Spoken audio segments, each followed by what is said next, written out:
Hey guys, welcome back to the channel. In a previous video, I showed you guys me sneaking out to go buy this Harbor Freight 12,000 pound winch on a really good sale, or at least what I thought was a good sale. I think you can actually get them for that price pretty reasonable, or pretty often. I think I paid $270 for it. Sounds right. Anyway, so we're getting around to making a hitch setup for it now. So it's gonna have a plate it bolts to, a receiver hitch to slide into the hitch of your truck, and then some D-rings to where you could just chain it to a tree or to a trailer or whatever you needed to chain it to pull something whichever way you need it. So we're going to try and make this thing as small as possible so we can make it as light as possible. Right now the base of this winch is measuring 11 3/8. I figure I'll add 2 inches onto that, and we can have an inch hanging out each side for so we have a little bit of bulk to it and a place to weld some handles so we'll be able to carry this thing. Also, we'll have to have room for, I want to mount D-rings. The winch is upside down right now obviously, but I want to mount D-rings on it on both sides right about here, and we'll also need a place to weld a bracket to hold our Fairlead.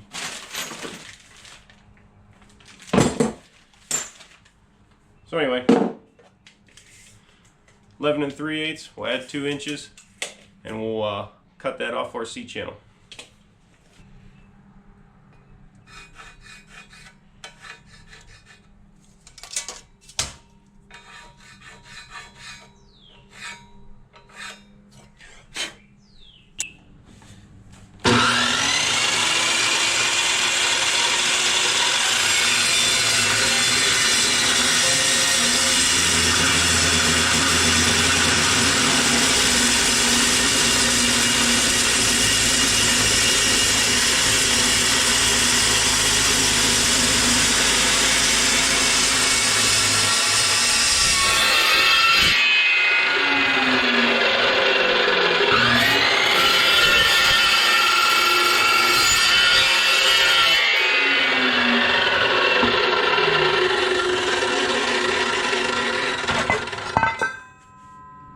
Beautiful. Alright, now that we got our stock cut, it's layout time. We're going to lay out our bolt pattern for the winch to bolt to, and then on the sides here I said I was going to have a receiver hitch, so this is going to have a peg sticking out of the back of it about 4 or 6 inches, something like that. And but I don't want to have it sticking down here. I'm going to actually notch this, and that way the hitch will weld right here and come out up through here, and that way it won't be sticking out the bottom too far. But the receiver hitch is taller than this is tall, so that'd cause it to sit like this and weeble wobble. So I'll make a piece of I don't know, 1/4 inch or 1/8 inch side plates here that'll elevate it so that it sits flat, doesn't weeble wobble on you, and that'll also give us strength by connecting these webs so that the thing doesn't want to bend or twist. That'll make this piece very rigid. So let's lay this thing out.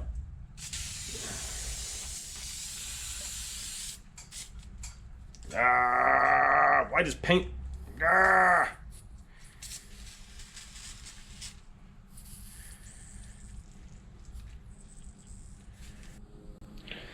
Okay, finally got the stinking can to work. Tip was clogged up. Can't win for losing with these stinking paint cans. Anyway, give that a second to dry and we'll scribe it out.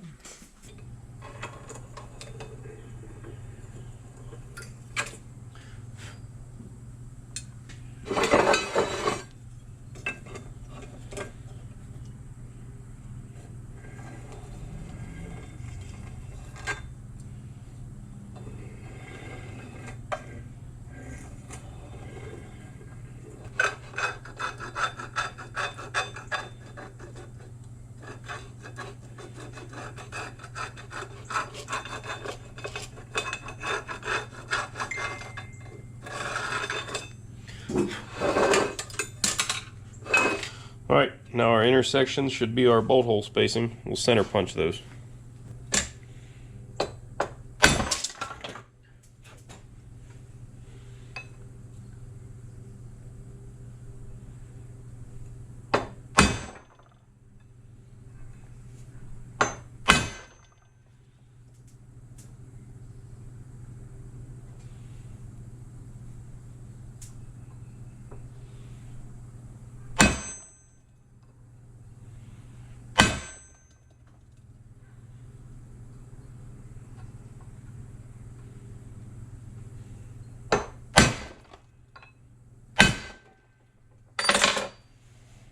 drill press.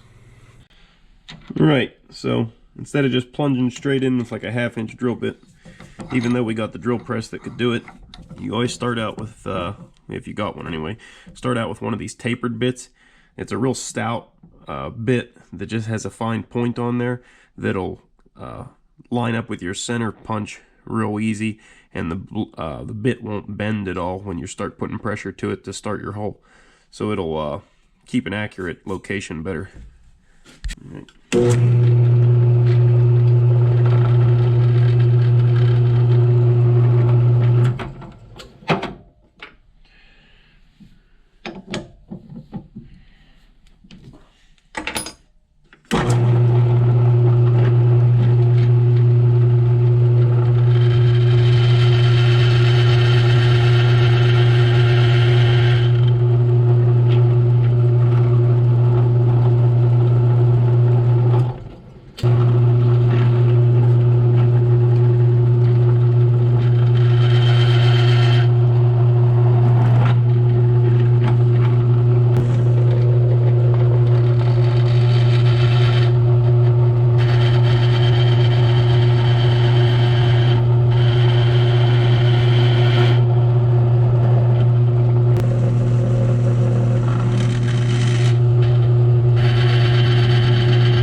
Okay, just to confirm we got our bolt spacing right, I just threw the plate on here and I got all 4 bolts started in it. So she's locked on there good, or at least she will be when I crank it down. One thing I kind of thought about as I was drilling these, you see the bolt head is going to run interference here with the side of the C-channel. So we might have to notch these just a little bit so the heads can clear. Or I might get different bolts with socket heads on them, so that I use like an Allen head to run them down.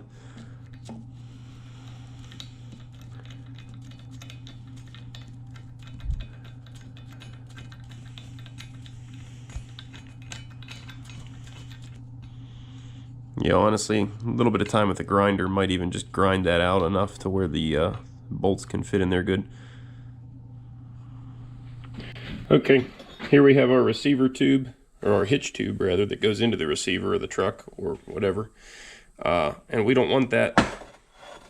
I don't want it like that, so it's just making it more bulky and clunky. So what I want to do is notch this out so that the hitch will be sticking out of the plate like that. So let's use the plasma cutter and cut that out real quick.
Went a little too deep on my cut there at first. It'll clean up.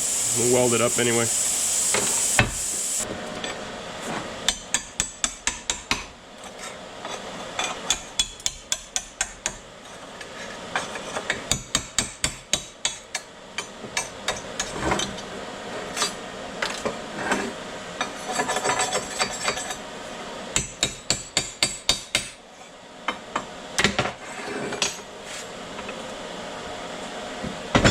Bang!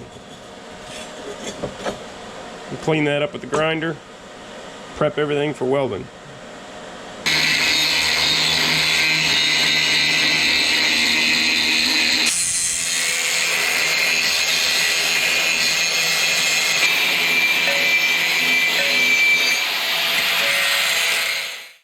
Alright, I got everything prepped and ground. I cut the side plates here to make a web. And these will also act as feet to keep it from teetering. I also took the grinder and went ahead and beveled out this edge for a relief for our bolt heads. So we should have no issues there with clearance.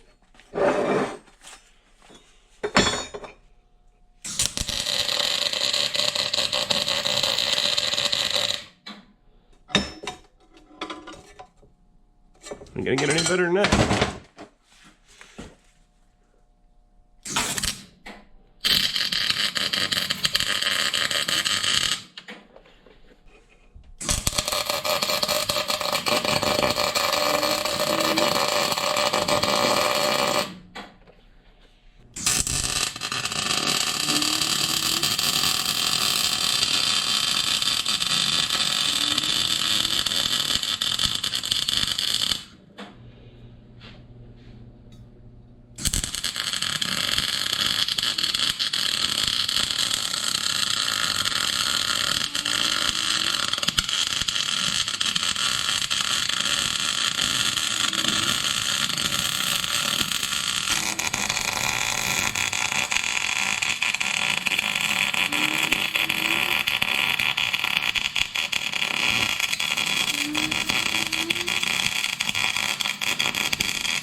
Okay, we're almost done with it. I gotta find one more D-ring for the front here. So the winch line's gonna go out that way, and I'll put one D-ring in the front. That way if you're snatch blocking, you can run your cable out through your snatch block and back and hook to the D-ring in the front, and that'll give you a place to anchor to. These two back here are gonna be for if there's no receiver hitch and you need to chain this thing, say to a tree or a spot on the trailer, something like that, and you'll be able to just chain that up with whatever you got and then run your line out.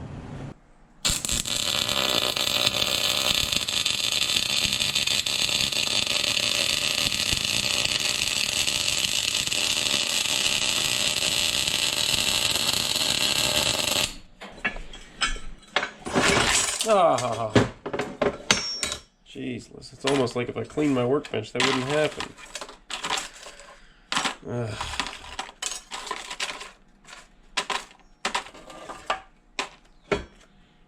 The amazing part about all this is I know what all this goes to. And it's been there for 6 or 8 months.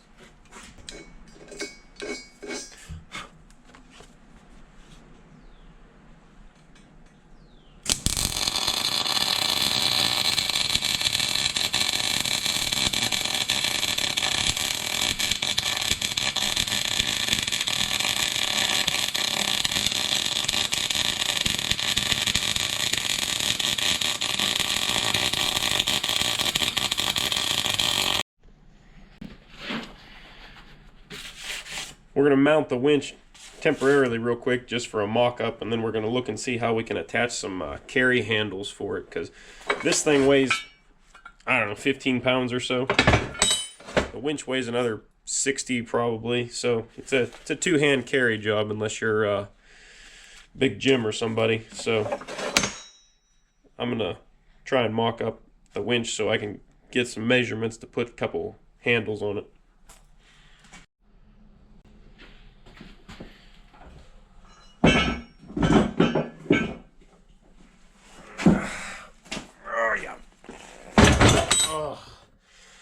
Yeah, she's got some girth to her now. Whew.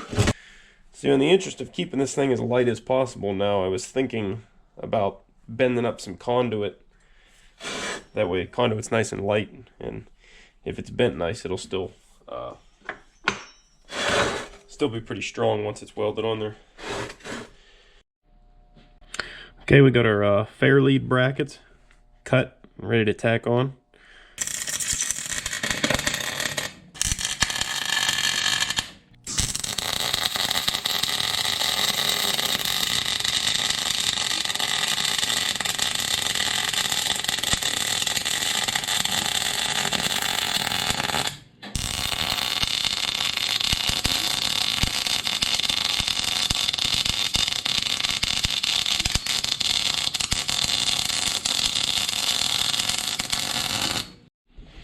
Alright, here's my Fairlead set up, and this is just mocked up here, nothing's tightened up, but this may end up being problematic in the future. My tolerances were pretty tight here.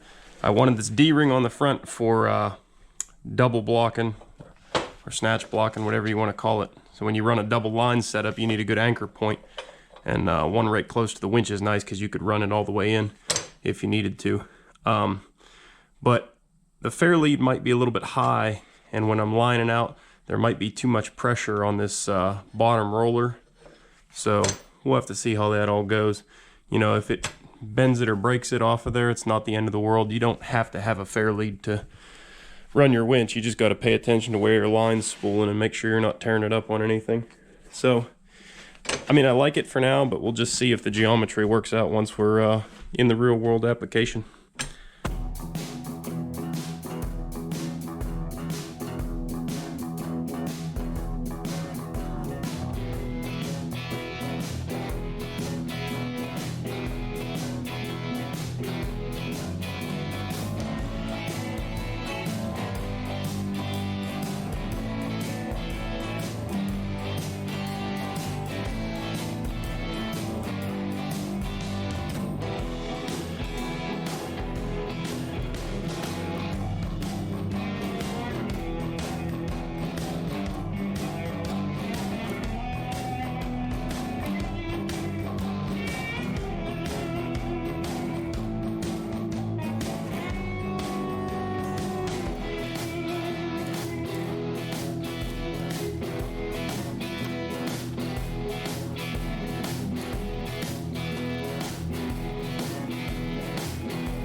So I come up with something cool and outside the box here, I think, for a lifting strap.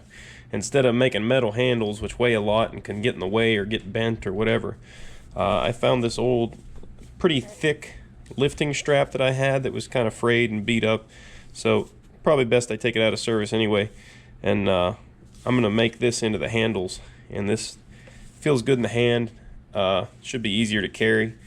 And, you know, they can't get distorted or broken or anything. They'll just push out of the way if anything was to contact them. So, and also if you needed to get it, these are kind of going to loop up over the winch motor. So if you needed to get to any of the connections or anything, you know, these would be in the way. But since they're, you know, made out of nylon, you can just push them and bend them wherever you need them. So you don't want to drill through this stuff because it would just snarl up your drill bit. So the best thing to do is cut everything with heat. So heat up this old knife, slice the strap right through, and we'll take a pick here, heat it up, and stab the bolt holes in it, and that way the strap won't fray or anything as well.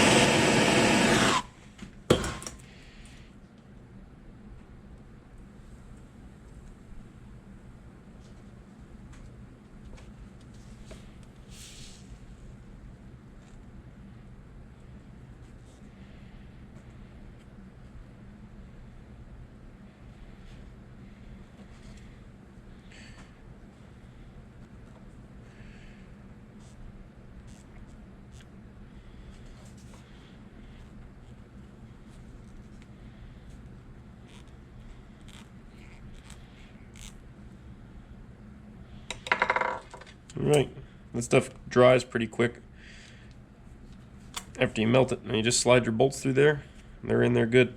And I mean, it would take a heck of a lot of pressure to be able to rip this strap off of that bolt. I think you'd actually probably break the bolt. That one's a little snug still. That's alright, it'll thread in. There we go. Just the clamping force from these 2/4 inch 20 bolts alone is going to make an astronomical connection. You'd be able to pull some serious stuff actually with these handles. But anyway, not their intention at all. But I just thought it was a cool outside the box kind of different idea.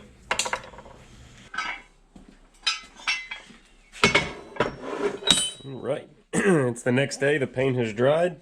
Everything looks great. I really like this Krylon Tough Coat acrylic enamel. This stuff does great, dries really quick, makes a nice smooth finish. It goes on more like automotive paint than Rust-Oleum or something. I don't know. I'm not sponsored by them or anything, but hey, if they want to, I'll take it.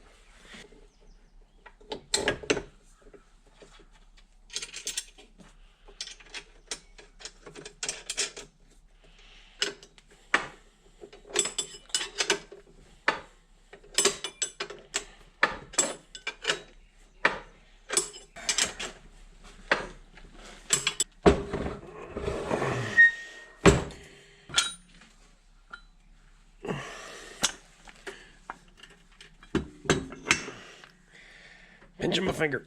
There we go. Alright, Harbor Freight provides this hook with the winch, and I don't know, it's probably fine, but I have a nice Crosby hook here that I got from the Getting Spot, so that'll look a lot better on there. It's nicer, you can grab it with your hand and really pull it. You can get around a lot bigger stuff. The retainer's a lot more stout. So, I don't have a pin for it though. Thinking we can use this one for now. We'll get a better one eventually.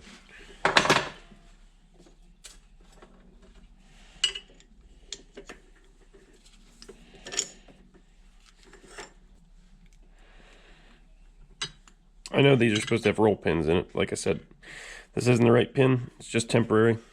And in the words of Watch Wes work, who told me he stole it from Red Green, It's only temporary unless it works.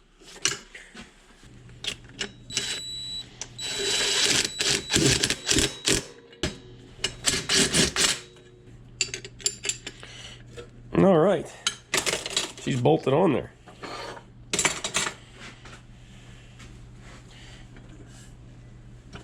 Holy crap, she's heavy too.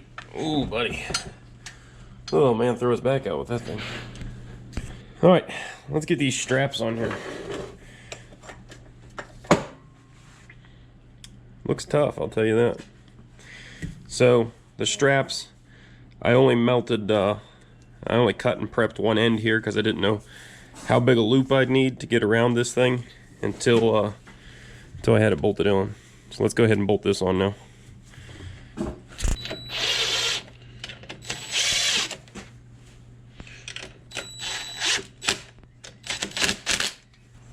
So I want to make them tall enough to where you're comfortable getting your hands under there, but I don't want to make them so tall that they're just like ridiculous and in the way.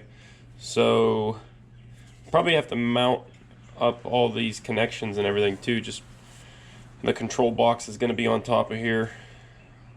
You know, I can't cut these until I know where that stuff's at, so I guess we'll mock that up now.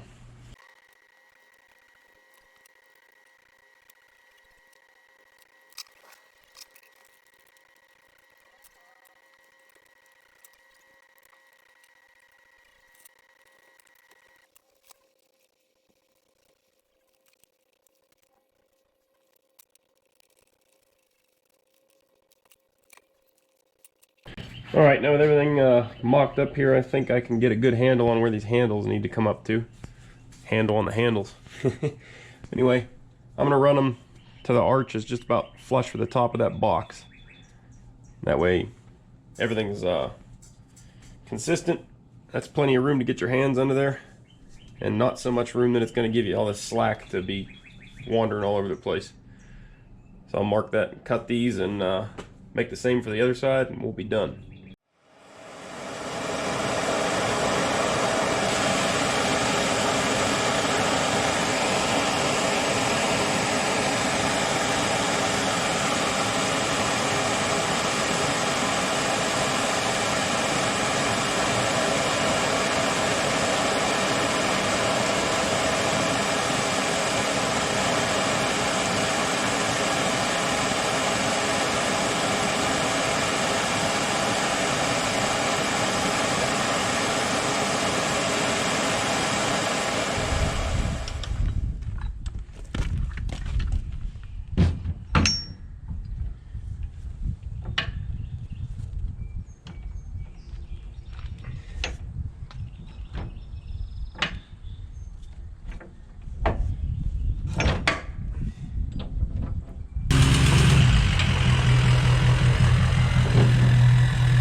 Now I'm going to wire permanent connections onto the truck and the trailer for this thing, but I don't have the stuff to do it yet.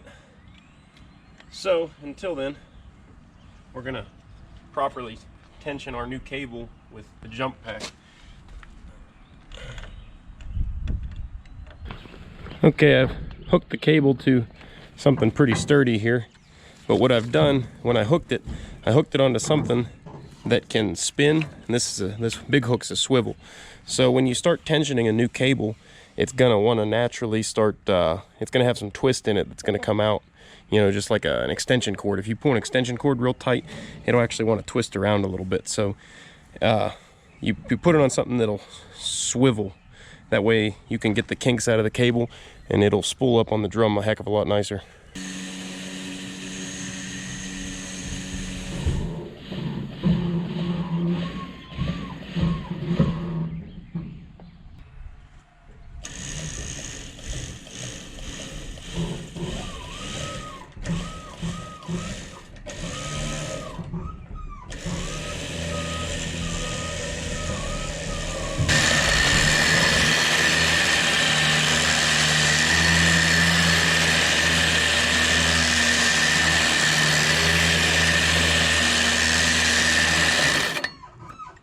So what I'm doing is I'm sucking this in. I'm keeping the cable tight up against the last spool.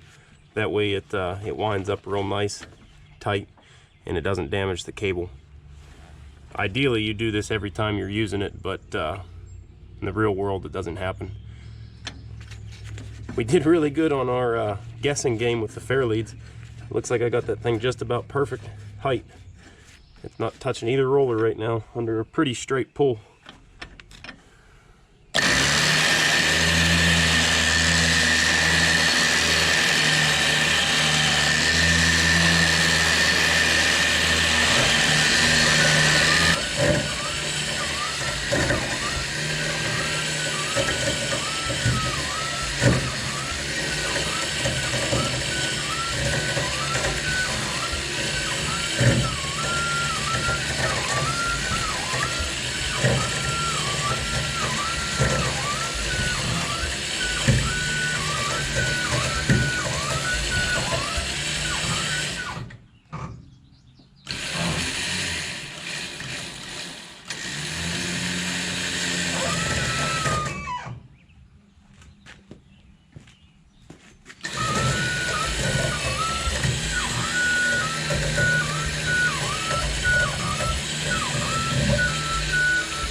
Oh yeah, I bought a new beater truck.